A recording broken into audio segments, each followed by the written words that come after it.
Good morning દીકરાઓ. ચાલો આપણે લગભગ ઓઝોનની વાત કરતા હતા અને ઓઝોનની બનાવટ અને એના ભૌતિક ગુણધર્મની ચર્ચા આપણે જે કરી લીધી. હવે આપણે ઓઝોનના રાસાયણિક ગુણધર્મની ચર્ચા કરવાના. રાસાયણિક ગુણધર્મ એટલે તમને ખબર પડે કે ઓઝોન કોની સાથે પ્રક્રિયા કરી શકે. પહેલે તો ઓઝોન વિશે આપણે ખાસ કરીને જોવું જોઈએ. ભાઈ ઓઝોન તો કે ઓઝોન છે ને એ ઓઝોન એટલે O3 આપણે લખીએ. હું લખીએ O3.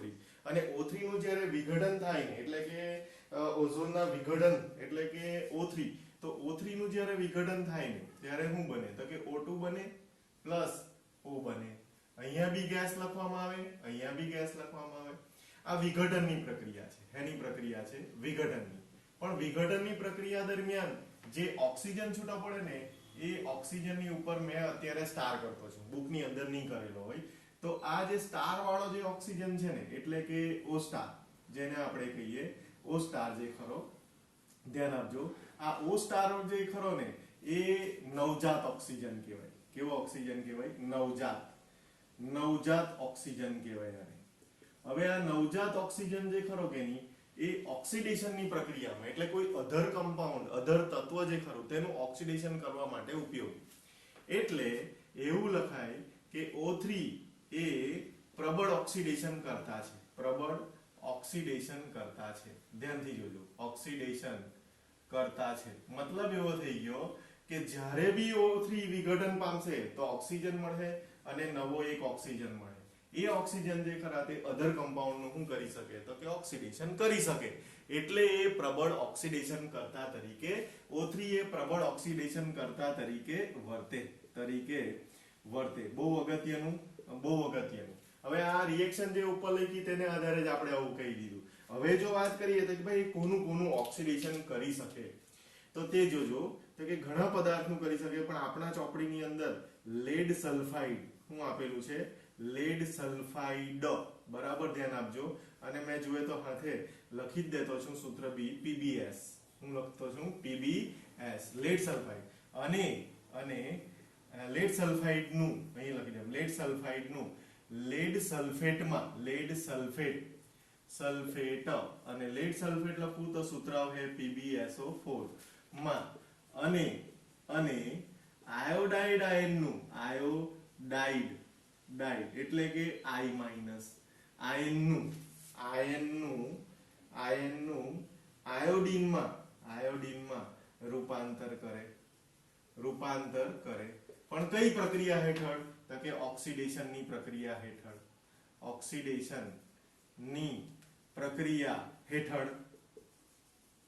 બરાબર ધ્યાન આપજો. પ્રક્રિયા હેઠળ તો કે ભાઈ કેવી રીતના તો કે આપણે સૂત્ર અમુક જાણીએ છીએ. જેમ કે લેડ સલ્ફાઇડ તો મેં લખવાનો PbS. બરાબર ધ્યાનથી. આ મેં લખ્યું લેડ સલ્ફાઇડ ની મેં ઓઝોન સાથે પ્રક્રિયા કરવાનો. પણ ઓઝોન સાથે પ્રક્રિયા કરવું એટલે તમારું મગજ અહીંયા દોડવું જોઈએ કે ઓઝોનનું વિઘટન O2 અને O માં થાય તો ઓક્સિજન જે ખરો તે આના અંદર ઉમેરવાનો. આ ઓક્સિજન જે ખરો તે જ ઉમેરવાનો આની અંદર. તે કન્વર્ટ થશે એમાં તો કે PbSO4 માં. મતલબ તમને ખબર છે કે મેં અહીંયા લખી દીધું છે PbSO4. હવે PbSO4 લખ્યું તો સલ્ફર પાસે ઓક્સિજન કેટલા આવ્યા તો કે 4 આવ્યા. હવે ઓઝોનનો એક અણુ એક જ ઓક્સિજન આપે. આ નહીં ગણવાનું, આ જ ગણવાનું. તો એક જ ઓક્સિજન આપે એવા મને 4 જોઈએ. તો મારે અહીંયા શું કરવું પડે તો તમને ખ્યાલ આવી જાય. મારે અહીંયા કરવું પડશે 4 તો મને 4 ઓક્સિજન મળે. હાથે 4 O2 બી છૂટા પડે એટલે મેં અહીંયા લખી દઉં 4O2. હવે જોઈ લો તો કે PbS ને આની અંદર 4 ઓક્સિજન ઉમેરાયા. કેટલા ઓક્સિજન ઉમેરાયા? 4. અને 4 ઓક્સિજન ઉમેરાયા એટલે તમારે ઉપરની જ રિએક્શન જોવાની. O3 એક મોલ O3 નું વિઘટન થાય તો O2 મળે ને ઓક્સિજન મળે. તો એ ઓક્સિજન આની અંદર ઉમેરાયો. બીજા મોલનું વિઘટન થયું, બીજો ઉમેરાયો. ત્રીજા મોલનું થયું, ત્રીજો ઉમેરાયો. ચોથા મોલનું થયું, ચોથો ઉમેરાયો. અને તે દરેક વખતે મને ઓક્સિજન O2 મળતો જવાનો. O2 મળે એટલે 4O2 છૂટો પડવાનો. તો આ ઓક્સિડેશનની પ્રક્રિયા. એટલે ઓઝોન થકી લેડ સલ્ફાઇડનું લેડ સલ્ફેટમાં શું થઈ શકે? રૂપાંતર થઈ શકે. ઓકે. એના પછી તમને લખ્યું આયોડાઇડ આયન. આયોડાઇડ આયન એટલે I માઈનસ. તો I માઈનસ જે ખરું એની પ્રક્રિયા જે કરી તે પણ આપણે ઓઝોન સાથે કરવાની, O3 સાથે. પણ એ પાણીની હાજરીમાં થશે. તો આ જે i છે એ એકલો i નહીં લેવા, કેમ કે મારે એનું કન્વર્ઝન કરવાનું છે i2 માં. તો એકલો i હોય તો હાફ i2 લખવું પડે, એના કરતા મેં અહીંયા લખીશ twice i minus. તો twice i minus નું તો કે વળી પાછું O3 નું કન્વર્ઝન તો આમાં જ થવાનું, એટલે એક ઓક્સિજન છૂટો પડવાનો અને O2 બી છૂટો પડવાનો. ઓકે, પણ હવે શું થશે, એક ઓક્સિજન ને O છૂટો પડવાનો, પણ એ ઓક્સિજન દ્વારા i2 નું તો સોરી i minus નું તો i2 માં રૂપાંતર થવાનું, એટલે એ તો આયોડીન માં રૂપાંતર થઈ ગયું. ચાલો, તો એણે બે ઇલેક્ટ્રોન રિલીઝ કર્યા હશે. તે બે ઇલેક્ટ્રોન કયા, તો કે આ બે માઈનસ છે એ ઇલેક્ટ્રોન રિલીઝ કરે તો આમાં જે ઓક્સિજન છે એ મેળવી લે. એટલે શું થાય, તો કે તમને અહીંયા ધ્યાન આપજો, આનું તો O2 માં કન્વર્ઝન થવાનું, એટલે આનું ધ્યાનથી અહીંયા જોજો, O2 પ્લસ શું બનવાનો O, પણ આ O જે ખરો તે આ બે ઇલેક્ટ્રોન અહીંયા મેળવે અને આ ઓક્સિજન માઈનસ છે આની અંદર, આ ઓક્સિજન માઈનસ થઈ જાય અને બે H પ્લસ થઈ જાય, તો આપણને મળી જાય twice OH માઈનસ. તો આ તમે દર્શાવી શકો i2 પ્લસ હું દર્શાવી શકો O2 પ્લસ હું લખી શકો twice OH માઈનસ. હવે આ આયોડાઇડ માઈનસ આયન નું i2 માં રૂપાંતર કરી નાખ્યું, આયોડાઇડ માઈનસ આયન નું i2 માં રૂપાંતર કર્યું. તે સિવાય ઓઝોન O3 તમે કહેશો તો Fe2+ નું જોજો, Fe2+ નું કન્વર્ઝન કરી શકે Fe3+ માં, SN2+ નું કન્વર્ઝન કરી શકે SN+4 માં, NO2 નું કન્વર્ઝન કરી શકે N2O5 માં કન્વર્ઝન કરી શકે. એટલે O3 જે ખરો તે Fe2 એટલે ફેરસ આયન નું ફેરિક આયનમાં રૂપાંતર કરવા માટે બી ઓક્સિડેશન કરતા તરીકે વર્તી શકે. SN2+ નું SN+4 માં ઓક્સિડેશન કરવું હોય તો પણ વર્તી શકે. NO2 નું N2O5 ની અંદર રૂપાંતર કરવા માટે પણ તમને એ રૂપાંતર કરી શકે. હવે શું થાય, તો કે આપણે હારું ઘણી વખત જોઈએ જ નહીં કે શું થયું, તો કે આની અંદર જો સલ્ફર છે, આયરો આ સલ્ફર, અને આની અંદર બી સલ્ફર છે, તમે જોજો. તો આ સલ્ફર જે ખરો ને આયરો એનો ઓક્સિડેશન નંબર +6 થશે, 4 દુ 8 ને Pb નો +2, તો 8 માંથી 2 જાય તો કેટલા રહી ગયા 6, એટલે +6 થશે. તો અહીંયા જો મેં વિચારું તો +2, એનો મતલબ કે સલ્ફર નો -2. હવે જો તમે આવું વિચારો તો -2 માંથી શું થયું +6, ઓક્સિડેશન આંકમાં વધારો થયો એટલે ઓક્સિડેશન થયેલું જ કહેવાય.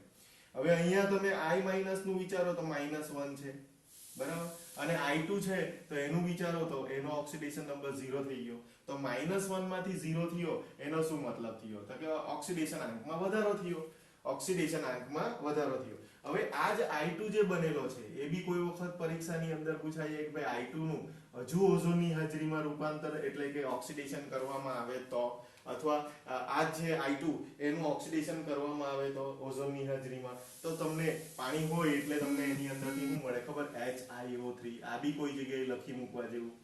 તો અહીંયા ઓક્સિડેશન નંબર જે ખરો તે 0 છે, અહીંયા ઓક્સિડેશન નંબર કેટલો છે 0, આ 3 દુ 6 માંથી 1 જાય તો 5, એટલે અહીંયા થઈ જશે +5. ઓક્સિડેશન આંકમાં વધારો, એટલે વધુ પડતા ઓઝોન સાથે હજુ પ્રક્રિયા આમાં છે કે આમાં તમને i2 તો તમને એમ થાય કે H કાંથી આવ્યો, નહીં, આ જે છે રિએક્શન એની અંદર વધુ પડતો ઓઝોન ઉમેરવામાં આવે એટલે વધુ ફર્ધર રિએક્શન કરવામાં આવે તો i2 નું પાછું કન્વર્ઝન થઈ જાય HiO3 માં, HiO3 ની અંદર કન્વર્ઝન થઈ જાય. તો આટલી બધી ઓક્સિડેશનની પ્રક્રિયા આ તમે જોઈ શકો, +2 નું +3 માં રૂપાંતર થયું, +2 નું +4 માં રૂપાંતર થયું. અહીંયા તમે ગણો તો +4 છે અને અહીંયા તમે ગણો તો +5 થશે, 5 દુ 10/2 એટલે +5 થશે.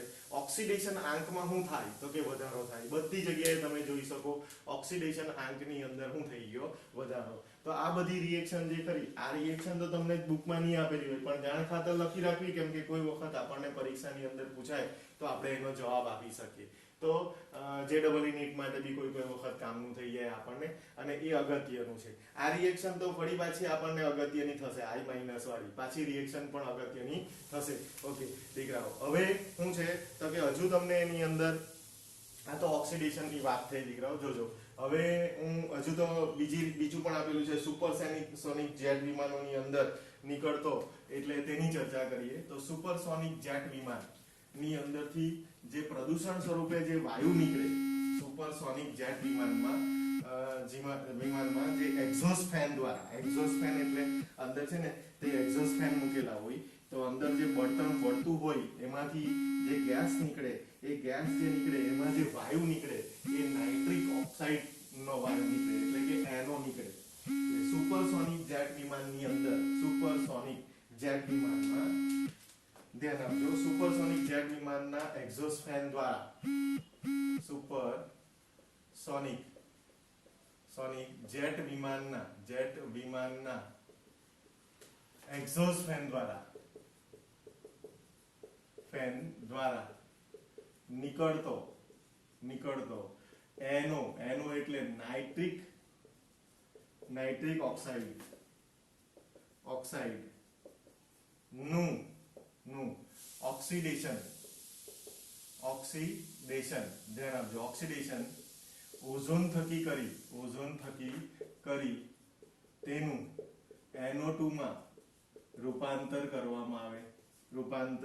કરવામાં આવે તો આ બી તમે લખી શકો, જેમ કે તમારી પાસે છે NO પ્લસ O3, હવે તમે લખી શકો NO2 પ્લસ હું લખી શકું O2. આનું કન્વર્ઝન તમારે એ જ યાદ રાખવાનું, O2 પ્લસ O.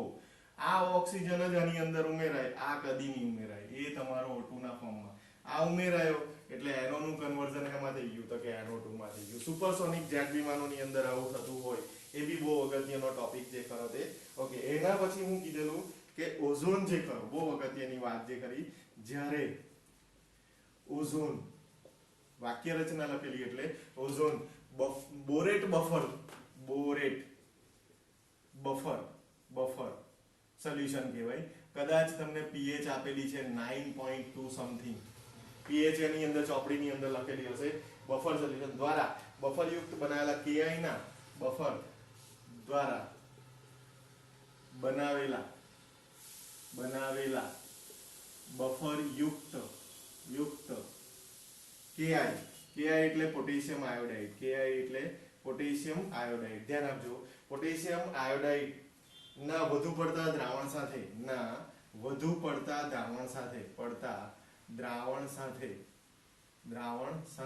ધ્યાન આપજો, વધુ પડતા દ્રાવણ સાથે પ્રક્રિયા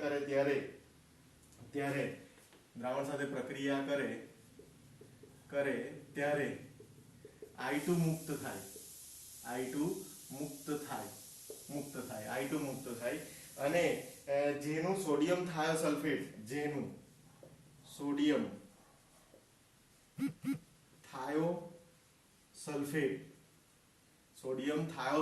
નામ હું લખેલું છે, સોડિયમ થાયોસલ્ફેટ ના પ્રમાણિત દ્રાવણ વડે અનુમાપન કરવાનું. સલ્ફેટના પ્રમાણિત દ્રાવણ વડે અનુમાપન કરવામાં આવે જે ઓઝોનની જે O3 ના માપન માટેની જથ્થાત્મક પદ્ધતિ છે, જે O3 ના માપન માટેની જથ્થાત્મક પદ્ધતિ છે.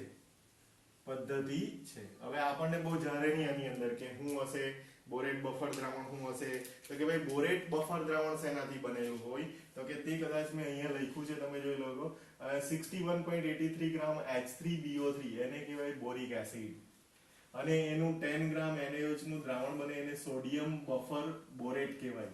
એ દ્રાવણ જે ખરું તેની pH જે ખરી તે 8 થી 10 ની વચ્ચે હોય, પણ તમને એક્ઝેક્ટ અહીંયા લખેલી છે 9.2, તો તે તમે લખી શકો. એટલે જ્યારે ઓઝોન બોરેટ બફર દ્રાવણ દ્વારા બનાવેલા બફર યુક્ત KI ના વધુ પડતા દ્રાવણ સાથે પ્રક્રિયા કરે, મતલબ શું થઈ ગયો તો કે ઓઝોન જે ખરો એ KI સાથે પ્રક્રિયા કરે એટલે આની સાથે પ્રક્રિયા કરે એટલે એક્ચ્યુઅલી ખરેખર પ્રક્રિયા કરે કોની સાથે, K+ અને I-, તો I- સાથે રિએક્શન કરે અને I2 મુક્ત થાય. તો આપણને ખબર છે આગળની રિએક્શનમાં આપણે જોઈ ગયા કે ઓઝોનનું I- માંથી I2 માં રૂપાંતર થાય, એ તો આપણે જોઈ ગયા. કદાચ રિએક્શન જે ખરી તે આપણે રિએક્શન એવી જોઈલી હતી, જો મેં લખું અત્યારે જ ભૂસી કાઢી મેં, એવું લખેલું હતું કે O3 પ્લસ આપણે લખેલું હતું I- વત્તા હું લખેલું હતું પાણી, યાદ હોય તો, અને આપણે કન્વર્ઝન બતાવ્યું I2 plus two iSO_H- plus બતાવ્યું O2. તો આ એ જ રિએક્શન છે, પણ KI નું બફર યુક્ત દ્રાવણ લેવામાં આવે જેમાં I- નું I2 માં કન્વર્ઝન કરવામાં આવે, બરાબર. તો એ જ રિએક્શન છે, પણ આ રીતના બતાવેલી છે. અને સોડિયમ થાયોસલ્ફેટ ના પ્રમાણિત દ્રાવણ વડે અનુમાપન કરવામાં આવે, મતલબ I2 બન્યો છે કે નથી, એટલે કે ઓઝોન થકી I- નું I2 માં રૂપાંતર થયું છે કે નથી, એ જાણવા માટે શું કરવામાં આવે તો કે તે બી બહુ અગત્યની રિએક્શન જોજો તે શું કરવામાં આવે તો કે સોડિયમ થાયોસલ્ફેટ એટલે કે Na2H2O3 આને કહેવાય સોડિયમ થાયોસલ્ફેટ બરાબર ધ્યાન આપજો સોડિયમ થાયોસલ્ફેટ આવ્યો આ સોડિયમ થાયોસલ્ફેટની પ્રક્રિયા થાય I2 સાથે કોની સાથે I2 ત્યારે તમને કન્વર્ઝન મળે Na2S4O6 વત્તા NaI વત્તા શું મળે NaI મતલબ I2 નું કન્વર્ઝન થઈ જાય પાછું I- માં NaI એટલે I- જ કહેવાય NaI એટલે શું કહેવાય I- Na+ અને I- આને કહેવાય સોડિયમ થાયોસલ્ફેટ શું કહેવાશે સોડિયમ થાયોસલ્ફેટ બરાબર ધ્યાનથી જોજો આને કહેવાશે સોડિયમ થાયોસલ્ફેટ આને કહેવાશે સોડિયમ થાયોસલ્ફેટ Na2S4O6 જે ખરો ને એનું કન્વર્ઝન એટલે કે એને કહેવાશે સોડિયમ ધ્યાન આપજો ટેટ્રા થાયોનેટ મેં જે લખું તે બરાબર ધ્યાન આપજો સોડિયમ ટેટ્રા થાયોનેટ તરીકે ઓળખવામાં આવે Na2S4O6 મતલબ શું થઈ ગયો તો કે I2 નું કન્વર્ઝન પાછું I- માં થઈ ગયું બરાબર તો આ રિએક્શન બહુ અગત્યની એટલા સારું કે કોણ પદાર્થ કેવી રીતના વર્તે એ બી તમે એની અંદર લખી શકો કદાચ હું માનું તો હું એવું બી લખી શકું કે I2 જે ખરો એ કેવો પદાર્થ છે તો કે ઓક્સિડાઇઝિંગ એજન્ટ છે I2 ધ્યાન આપજો આ I2 જે ખરો એ ઓક્સિડાઇઝિંગ એજન્ટ છે શું કહેવાશે ઓક્સિડાઇઝિંગ એજન્ટ તો પછી આ જે ખરો તે શું કહેવાશે રિડ્યુસિંગ એજન્ટ કહેવાશે આ કેવો કહેવાશે રિડ્યુસિંગ એજન્ટ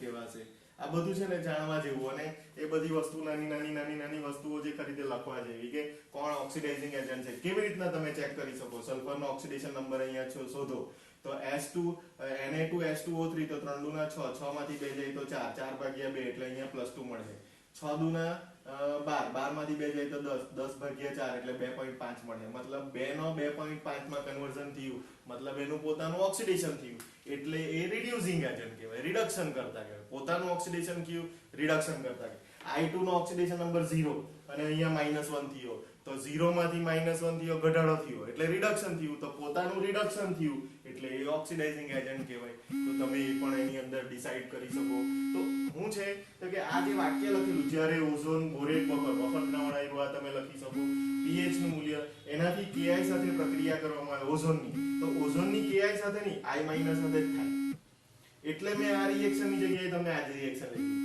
કે ઓઝોનની ટ્વાઇસ I- સાથે વોટર મોલેક્યુલ્સમાં I2 બને તો એને લખ્યું Ki ના વધુ પડતા દ્રાવણ સાથે પ્રક્રિયા કરે તો I2 બને I2 મુક્ત થાય તો I2 મુક્ત થયો તે જેનું સોડિયમ થાયોસલ્ફેટ એટલે I2 જે ખરો તે આવ્યો એનું સોડિયમ થાયોસલ્ફેટના પ્રમાણિત દ્રાવણ વડે અનુમાપન કરવામાં આવે જે O3 ના માપન માટેની જથ્થાત્મક પદ્ધતિ કહેવાય તો એનું જ્યારે અનુમાપન કરવામાં આવે ત્યારે બને હું એ બી મેં લખી દીધું અને ઓક્સિડેશન કોનું થાય રિડક્શન કોનું થાય એ પણ મેં લખી દીધું તમને દેખાતું હશે કદાચ હા દેખાતું છે કોઈ વાંધો નહીં અને આ બધી જ વસ્તુઓ જે ખરી તે એરો મારીને તમારે વ્યવસ્થિત લખવાની અગત્યની રિએક્શન બધી જ આવી રહ્યા ઓકે એના પછી તમને લખેલું કે ફ્રીઓનના ઉપયોગથી ઓઝોનના સ્તરને વધુ નુકસાન થાય તો ફ્રીઓનનો ઉપયોગ વાયુ વિલય સ્પ્રેમાં અને પ્રશીતકો તરીકે કરવામાં આવે જાણીએ છીએ આપણે ફ્રીઓન જે ખરો આપણે રેફ્રિજરેટરની અંદર કે એમ CFC વાપરીએ CFC એટલે ફ્રીઓન ક્લોરોફ્લોરોકાર્બન તો ક્લોરોફ્લોરોકાર્બન જે ખરો તે આપણે પહેલે વાપરતા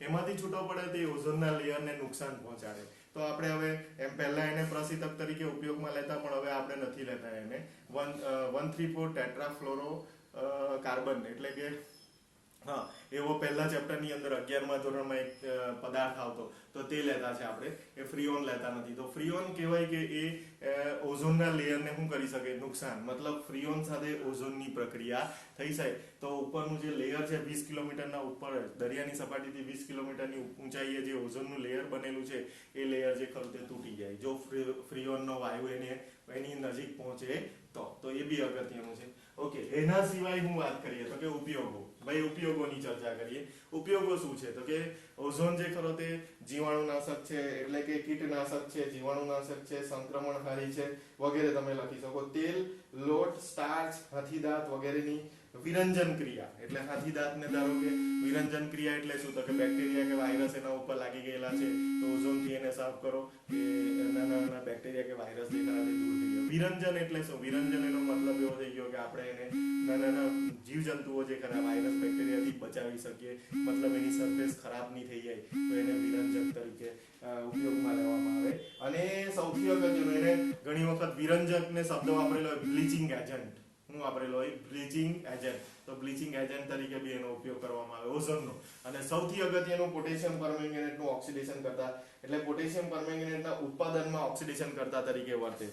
પોટેશિયમ પરમેંગેનેટ એટલે KMnO4. KMnO4 ના ઉત્પાદનમાં ઓક્સિડેશન કરતા તરીકે સૌથી વધારે ઉપયોગ કોનો કરવામાં આવે? ઓઝોનનો. તો આ એના શું થઈ ગયા ઉપયોગો. ઉપયોગો બે ચાર છે, તમે વાંચીને બી જોઈ શકો, એમાં લખવા જેવું નથી. પણ આ બધી જ વસ્તુઓ જે ખરી તે અગત્યની અને આપણને પરીક્ષાની અંદર પૂછાઈ શકે. આ જ વસ્તુ રાસાયણિક ગુણધર્મ જ આપણને MCQ કે કઈ બી રીતે આપણને નામ બી આવી જાય કે ભાઈ આને શું કહેવાય, આને શું કહેવાય, આનો ઓક્સિડેશન નંબર કેટલો, આનો ઓક્સિડેશન નંબર કેટલો, આ બધી જ વસ્તુઓ જે ખરી તે તમને આવી શકે. ઓકે દીકરાઓ.